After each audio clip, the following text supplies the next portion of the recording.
Welcome to Dairy Pod, a podcast series from Dairy Australia. Featuring a range of experts, each episode offers insights into Australia's unique dairy farming conditions, as well as personal experiences and the latest in dairy innovation. Welcome to Dairy Pod. My name is Shannon Logan and I'm an Extension Advisor and responsible for the Young Dairy Network in South Australia. Today joining me for this discussion is Dohnt and Jordyn Dyke, and we're here to discuss the recent Young Dairy Network study tour to Ireland. Thank you both for joining me today. Before we get started, Jordyn, could you please tell us a little bit about yourself and the background in the dairy industry? Thank you for having me on. My name is Jordyn. I've been working in the dairy industry for about 4.5 years. I started out exclusively just calf rearing. I don't come from a farming background, so it was a big jump into a completely different career for me. The last 1.5 years, I've been working on a different farm where I now milk and calf rear, but calf rearing is still my primary interest. Amazing. I love that there's the diverse of having dairy farmer and someone who's also a dairy farmer but in the calf section of things. They're our new generation, and obviously being in the Young Dairy Network as well, you're the new generation coming into farming. So absolutely love that. Alex, how about yourself? Could you tell us a little bit about yourself and your background in the dairy industry? Yes, hello. So lovely to be here. Thank you for having me. So I grew up on a family dairy farm. I have been on and off the farm doing different jobs here and there. Jobs that have helped on the farm, like did a little bit of electrical, a little bit of plumbing and irrigation work. So it's as kind of all come back onto the farm, which is quite helpful. But about 2 or 3 years ago, I came back full time on the family dairy farm, and been loving it ever since. Thank you so much for sharing that. So for our listeners today, Jordyn is actually based in Western Australia and Alex is based in South Australia. So we have 2 different states joining us for this discussion today. Our time today will look into the farm visits and the learnings of the international tour, the network and connections, and a little bit of the cultural experiences before we touch on the main takeaway messages from the trip. Before we expand more on the exciting trip, just a little bit background information for our listeners who are unsure of what the Young Dairy Network is. So the Young Dairy Network is an initiative ran across all dairy regions in Australia, which aims to support young dairy professionals and their personal development and careers. The Young Dairy Network offers various opportunities, including training and workshops, farm walks and social events, leadership programs and industry discussions, as well as study tours and more. Over 2.5 young dairy professionals have joined the network Australian-wide, gaining access to resources and support. Dairy Australia strives to progress the Australian dairy industry by offering support nationally via a forum that not only shares information, but fosters exchanging of ideas, staying connected and enticing the younger generation to stay within the agricultural industry. So now you're probably thinking, why this study tour and why Ireland? These events and networking opportunities are vital in developing the dairy workforce and guiding a sustainable and profitable industry across Australia. More now than ever, as the industry looks at ways to attract and retain young people in the dairy industry, it is important to provide tangible long-term career pathways, and opportunities to explore and network are extremely important to building a strong cohort of emerging dairy leaders who can contribute greatly to our industry. It became apparent that South Australia itself had not partaken in a study tour in over 10 years, and with a really few tough years given fires, floods and droughts, it was decided that an opportunity like this would create excitement across the state. We wanted the main takeaway from this trip to be intense networking, and therefore invited other states to join us. This fostered intrastate, interstate and overseas networking opportunities and chances to build and learn from a diverse range of professionals. In July of 2025, the Young Dairy Network of South Australia, Tasmania and Western Australia provided an exciting opportunity for 24 young dairy individuals to be involved in the local dairy industry to explore topics of sustainability and emerging technologies on a 14-day study tour of the dairy regions of Ireland. Ireland provides a unique experience, given their systems are really quite similar to Australia, with their herd sizes and farming practices differing. It allowed to see a farming practice that was similar enough to have takeaway messages and be able to implement new stuff onto farms in Australia, but also different enough to feel like you were in a different location and could see different practices at the same time. Alex and Jordyn, I'd love to know what your motivations were around for why you applied for the trip. Alex, could you start us off? So I applied for the trip. I hadn't been involved in the Young Dairy Network in the past, and I saw this come up, and I just thought it was a great opportunity that I couldn't pass up. That I wanted to apply for and learn as much as I can. I've been on the farm, not really being involved in anything for a while now, and thought, oh, maybe there are more things that we could learn and things we could do better. So what better way to improve on our farm than join in on these interesting trips. Yep, amazing. And how about yourself, Jordyn? Did you have a different perspective of why your motivations were to apply?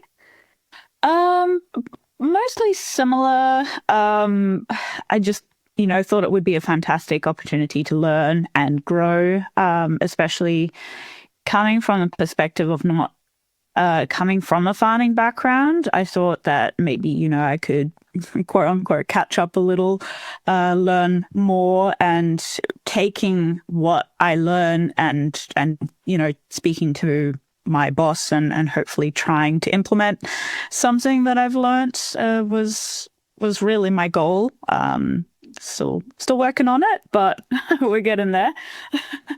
No, amazing. I think they're both really good motivations to apply, and it's a very good starting point. So just while we have you, Jordyn, can we just delve a little bit into those learnings and the farm visits? Could you tell us a little bit about what your favourite farm was that you enjoyed the most, why you enjoyed it? Yes, definitely. Overall, my favorite farm to visit, just like above and beyond, was Gillian O'Sullivan. So she comes from a farming background. Her father owned the farm initially, but she went away to study to be a vet. After the death of her brother, she came back to the farm. And just their primary focus on the farm, they have a lot more of a focus on calf rearing and multi-species pastures as well. That really piqued my interest, because it's not normally something, pasture's not normally something that interests me within the scope of dairying, unfortunately. Focuses mostly on the animals, but the multi-species really got me interested, and to learn that from their experiences and experiments with the multi-species, how because they measure their calves every 2 or 3 weeks, I believe, if I've got that information correct. That they've found that having their young stock on this multi-species pasture, they actually gain weight quicker, and they find that the multi-species, because they've got different systems of roots, things are just coming through constantly, so they're not having to fertilize as much. Learning about stresses for calves is a little bit of a new one for me. So even things like extreme weather and turnout, dehorning, weaning, these are all stresses that need to be taken into consideration. So that was pretty cool. It sounds like that farm really resonated with you. Is there anything from that farm, maybe more specifically from the calf side of things, given that you are a calf rearer, that you think that you're going to take home and try to implement on your farm now? With big scariness, I would like to speak to my boss about putting in multi-species pastures in the calf areas, and the wean lots that we have. I think that would be pretty cool, and would maybe also help him in the terms of not having to spread as much fertilizer in those areas, and definitely being more mindful around weaning time and like really looking at the stresses in that time and not stacking the stresses. So obviously, like, for example, it's a bit late, but not dehorning and then 5 days later weaning them, and not weaning them when it's going to be like really hot days or really, really wet days in the days following weaning. That would be my big sort of focus that I can easily, sort of a smaller goal would be focusing in on the weaning stresses, and then maybe a bigger goal for me would be to hopefully talk to him about implementing the multi-species pastures.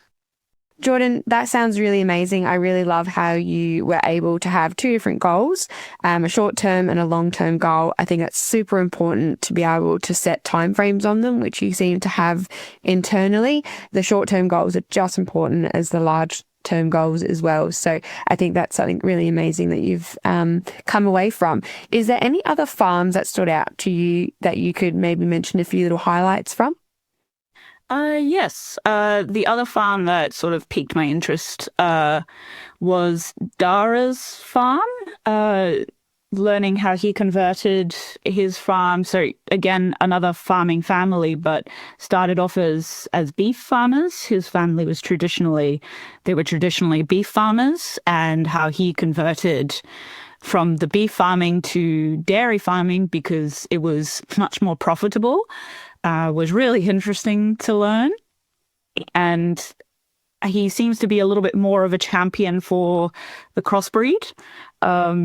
Really, kind of weighing up the options of, I've got these Jerseys, I've got these Holsteins, they're really great, but I've got this crossbreed cow that produces superbly. And some people would dismiss that because she's a crossbreed, or people can be funny about that. Just kind of caught my attention because my boss as well is a bit more of a champion of the crossbreed. So it was good to see that reflected even overseas. And he was the only farmer that I remember mentioning the crossbreeds and how he's sort of focusing a bit more on that crossbreed as opposed to just maintaining purity. Yeah, that's very interesting that you mentioned that. There's always a bit of a debate, even across Australia, whether you have purebred or crossbreds. I guess it's just personal preference here. And it's really interesting that and I do remember that he went from being a beef farmer to a dairy farmer. Usually in Australia, it's the opposite. You go from dairy to beef. So having that different perspective, I think is just a bit eye-opening, really. Now, just back to you, Alex. Did you have a different perspective of your favourite farm? Was it similar to Jordyn's? Could you please highlight that a little bit for us? Yeah, so my favourite farm was actually the same as Jordyn's, the O'Sullivan's farm. Their clover field especially was really interesting, and their multi-species. But I guess overall, the oldest farms spoke about was their use of sex semen, which is something that did resonate with me because it is something I have been looking at implementing on our farm back home. So to get a bit more information on that was really beneficial, and all the success they've had, because I definitely want to try and reduce our bobby calves. So I have brought that home, and that is something that I will be implementing as sex semen. Yeah, amazing. And do you have a time frame for that, or are you just kind of playing it by ear and doing a little bit more research before you implement that on farm? So I'm doing a little bit more research. I'm talking to AI Tech at the moment about our options and what we can do moving forward. So hopefully our next calving, our next mating, we will start implementing that and trialing it. Amazing. I love the fact that you've brought something home and have basically, we've only been home for 2 months and have already in the process of trying to implement something. So that is really amazing. Is there any other farms that stood out to you, or any little bits of information that you picked up along the way? Definitely our Lely Day when we visited 3 different robotic dairies. The fact that some of them are only milking like 50 cows, and they've put in a robot dairy and it is financially beneficial was quite interesting. Personally, I've never seen robots run myself, so I actually got a lot out of that, and how much little infrastructure change they had to make to get the robots in and working was quite interesting. They didn't really have to do much, and all of a sudden the robot's in and working and ready to go, and the cows, they actually got used to it really quickly. So I do think that is, but our farm moving forward, something that I would like to look into as well in a few years. Yeah, amazing. Thank you so much for that. So we obviously have only touched on maybe 2 or 3 different farms, and over the span of the 2 weeks, we visited major farms and quite a lot of different diverse practices, from beef to buffalo, abalone, as well as dairy. Jordyn, could you touch a little bit on the buffalo farm that you guys visited? Could you tell me about what that experience was like, seeing them up close? Yeah, absolutely. It was phenomenal. It was really, really cool to see these buffalo in places where you would expect to see a field of black and whites or a field of jerseys, and there's just buffalo there.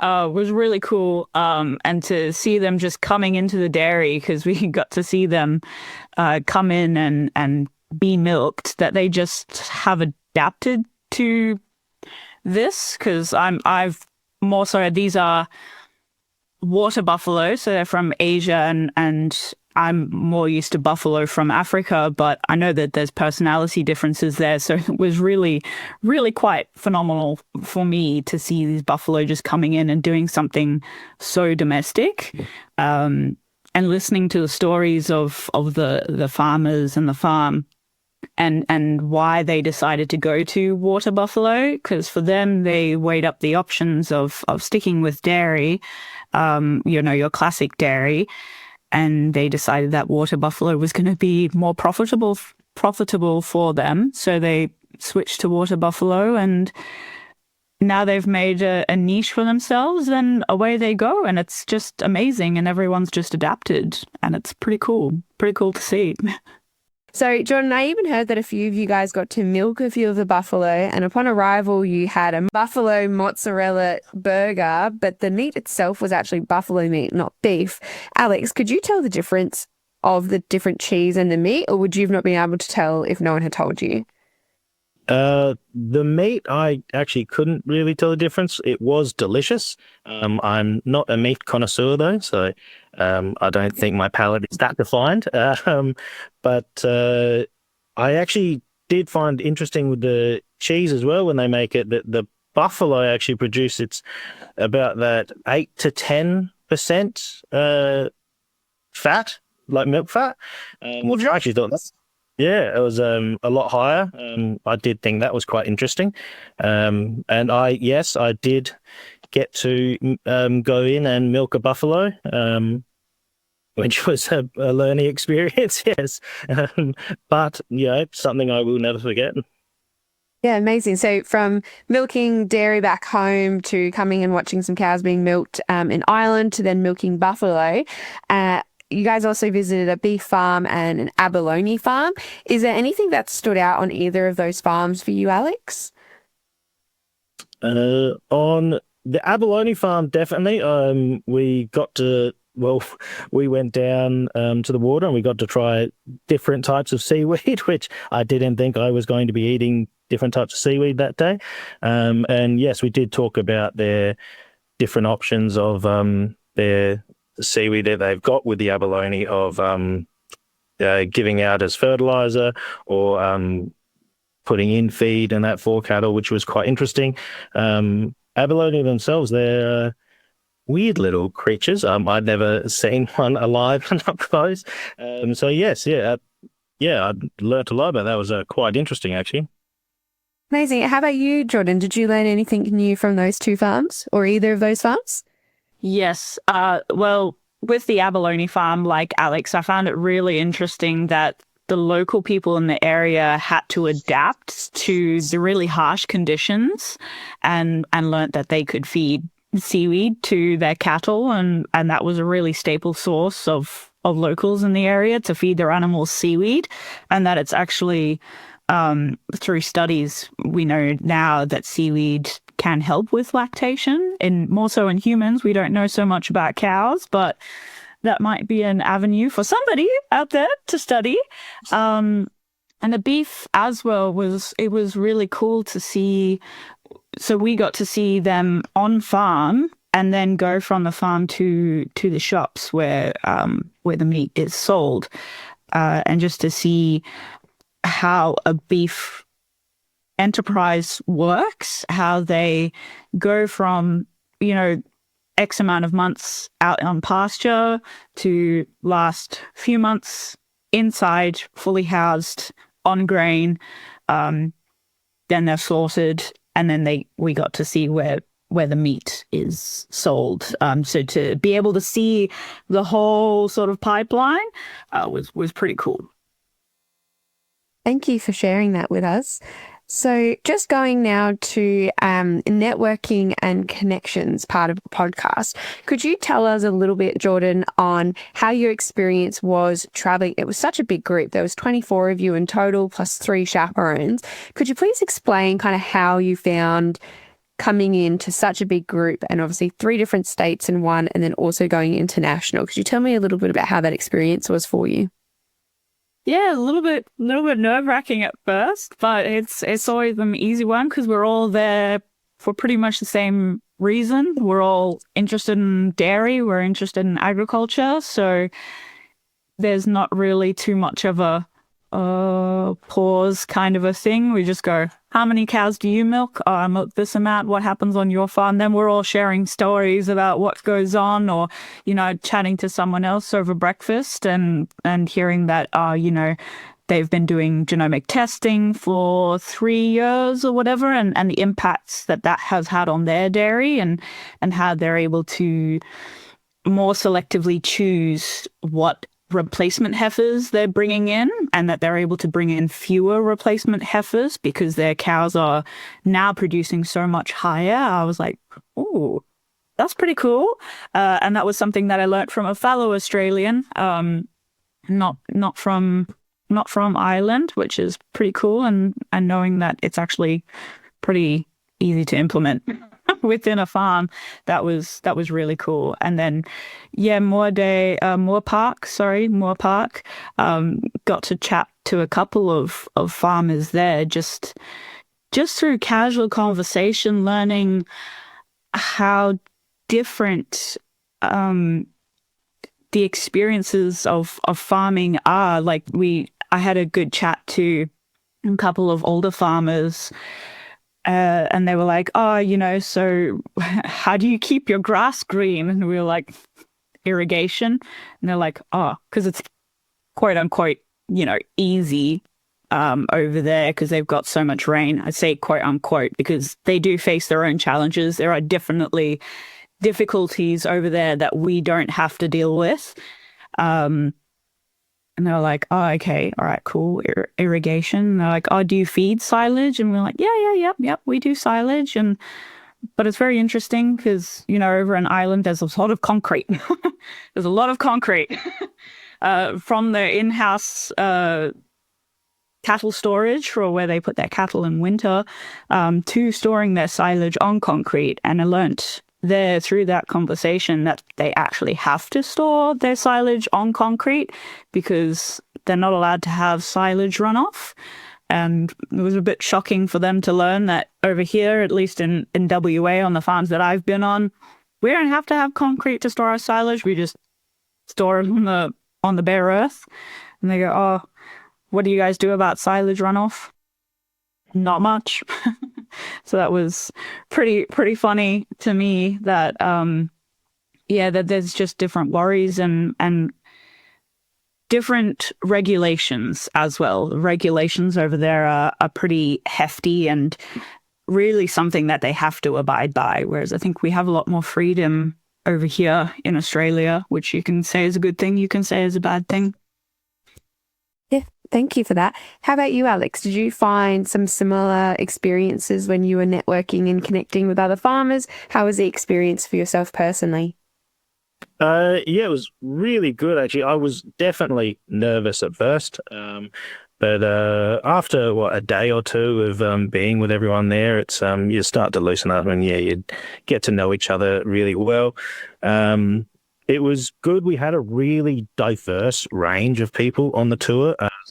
Age, background, the way that their farms run, just everything. So you could, like when we were visiting farms, you also got a really broad range, like perspective from what was going on the farms.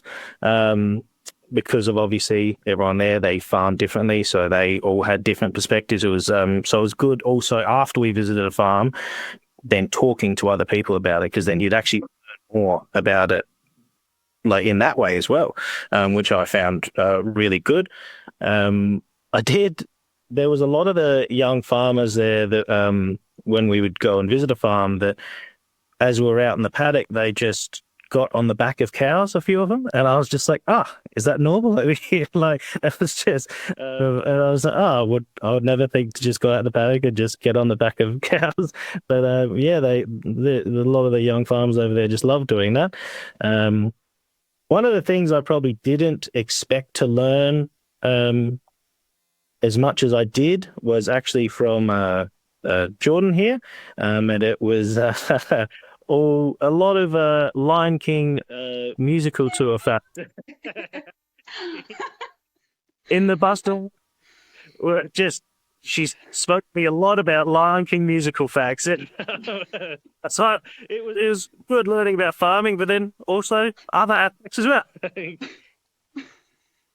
It's actually funny that you say that. I learned a lot about flags as well with Jordyn on a walk back from a cultural experience that we had. So it is funny that you say that, and quite a few people have actually mentioned their little fun facts of Jordyn. So it's really great that you guys got a diverse range of information of farming, but as well as enlightenment in other areas of your life.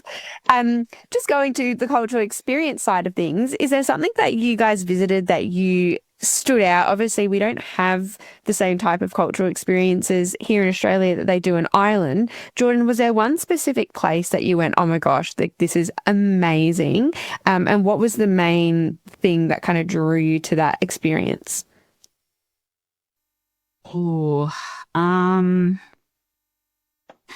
Malahide Castle was definitely one for me.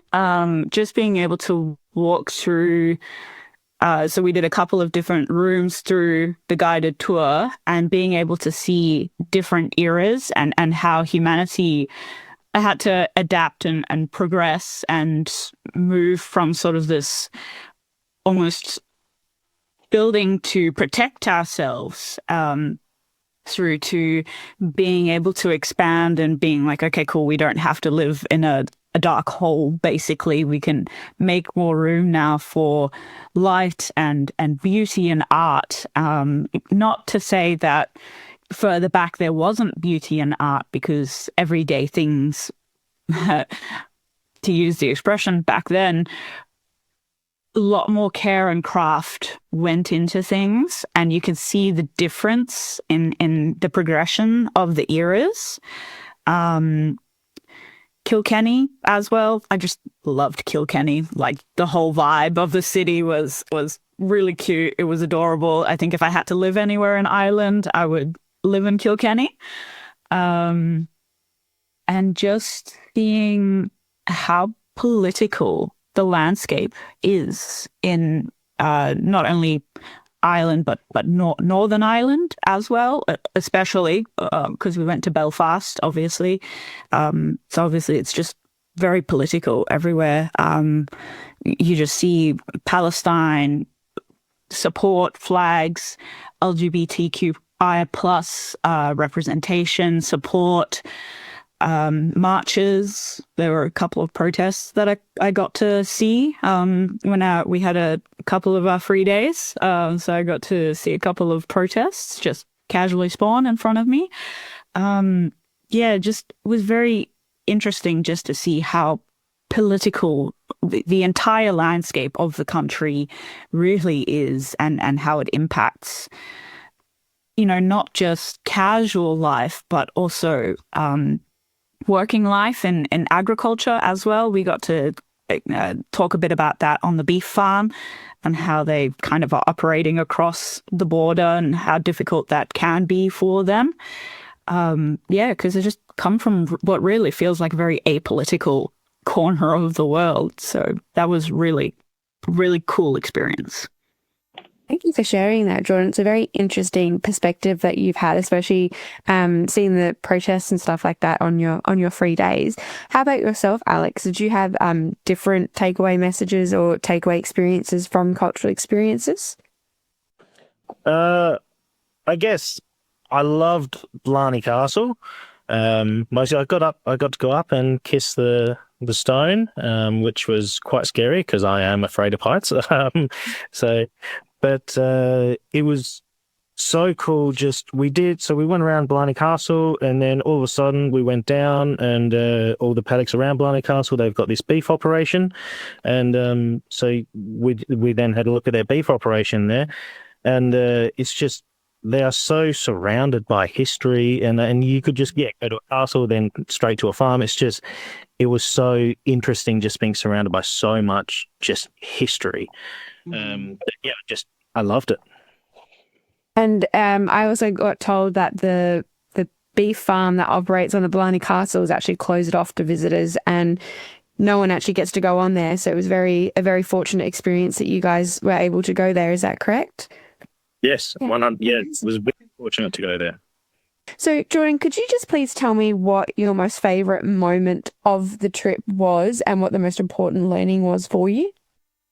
Yeah, of course. I'm going to 180 a bit from everything that I've sort of mentioned so far, and I have to mention Nolag Heffernan, because she was brilliant. She started the trip off basically, not agriculture, not anything, just teaching us psychology and dealing with other people and what to do in certain situations was just very eye-opening. And it was really cool that was able to be included on the trip. Like, obviously it's an agricultural trip, we're here to learn, but that we got to get this extra experience from Nolag and learn a bit more about psychology and how to deal with difficult situations, because it is a workplace. We do have to deal with other people, and learning how to deal with other people is a really, really big skill that not everyone has. And to be able to sit down for most of half a day, I think it was, and just learn about the psychology of learning how to deal with different personalities was just phenomenal. It was an amazing experience, and I'm very grateful that it was included on the trip. That's such an important takeaway, Jordyn, and I really value the fact that your most favourite moment and learning wasn't directly dairy based. So it just shows how important that these trips can be. How about yourself, Alex? What was your favourite moment of the trip and your most important learning? Probably my favourite moment was Moore Park Day. Mostly because it wasn't what I expected at all. It was just purely information based, and they had all these different areas set up. There was like pasture areas, AI areas, farm management areas, a biodiversity area. That so you could just, whatever bit you were most interested in, you could just go to that area and learn as much as you want in that. And every area had multiple people, I guess, standing there to give you more information than what was on the boards. So it was just went around and just spoke to a lot of people, a lot of different, I guess, perspectives as well. That just, it wasn't what I expected, and I actually I liked it a lot more than I thought I would. Amazing. Thank you so much for that. What is the one important thing that you think has influenced your future career now that you've done this tour? Jordyn, what's the most important thing that's influenced your career now?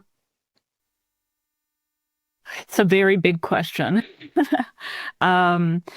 It's definitely given me a lot more of a drive to think with all this knowledge that I've gained from the trip, especially because it's a lot of talking to farmers and learning their actual life experiences and how they got started, how they've dealt with issues and things like that, about what direction I'm going to take personally moving forward. In that, is dairy something that I want to pursue by myself with my own cattle? And how to sort of think about overcoming those and going forward that way. If that makes sense. Yeah, so it definitely does make sense. How about yourself, Alex? Yeah, I guess probably my biggest takeaway is that it's not so daunting, I guess, trying to figure out what you need to do in certain circumstances and the things you need to learn when I guess I learned there's a lot more young dairy farmers out there than I realized that are trying to learn as much as they can as well. And it makes you go, okay, like it's not just me. There's a lot more and a lot of people you can lean on as well for a lot of information. And people, I now have numbers on that I can call when I'm stuck or need a bit of guidance. Like it has given me a lot more confidence and drive to really push forward in this industry. Amazing. Thank you. Can I jump in there? Sorry. Yeah, definitely, Jordyn. Thank you. That I would like to also jump off on that. Learning that you're not alone and there are similar people to your age group that you can talk to. You just need to open your mouth and find those people. You don't actually have to find them. You just have to open your mouth and someone will be there and they can help you, or they can say, I've got a mate that can help you. It's probably been another big takeaway is that, networking really has its dues and it's worth its weight in gold. Yeah, definitely. And I mean, as well on that, like you don't have to be a part of a study tour to find people to network with. So Dairy Australia offers the Young Dairy Network for anyone who is working within the dairy industry across any of the dairy regions in Australia. And services we provide as a Dairy Australia is the services align with all aspects of farm business, from profitability to responsibility, sustainability, and farmers can be connected to other service providers in the industry for wider support and to ensure that everyone is on the same page. And the way that you can get involved if you're not sure where is just reach out to your local office. Tours like this can't be done without the help of sponsorship. So for our tour, we had a platinum sponsor who was Laley. We had a gold sponsor, which was La Casa del Formaggio, as well as UDC. And our other sponsors we had were Tasmanian Dairy Trust, Ruminate, Farm West. We also had TWIA, Pro Dairy, Tas Premier's Discretion Fund, all of the RDPs for each region. So Dairy SA, Western Australia Dairy, Tasmania Dairy, as well as Dairy Australia, and other funding grants from governments, as well as the South Australia Dairy Industry Funds as well. So I just want to thank you all for your time today. It's been really important for you guys to be involved within the study tour, and it's been lovely to see and hear from you guys today. Just one final question before we end for today. Would you guys recommend that anyone do a study tour? Yes, 100%. And would you do it again if you had the chance to, Alex? Oh, 100%, yeah. Thank you. Thank you both for your time today. I really appreciate it. And that concludes this session of Dairy Pod. Thank you. Thank you for joining today's Dairy Pod episode. We hope you found it enjoyable and insightful. For more information, check out the episode notes. You can stay up to date by following Dairy Pod on your favourite podcast platform.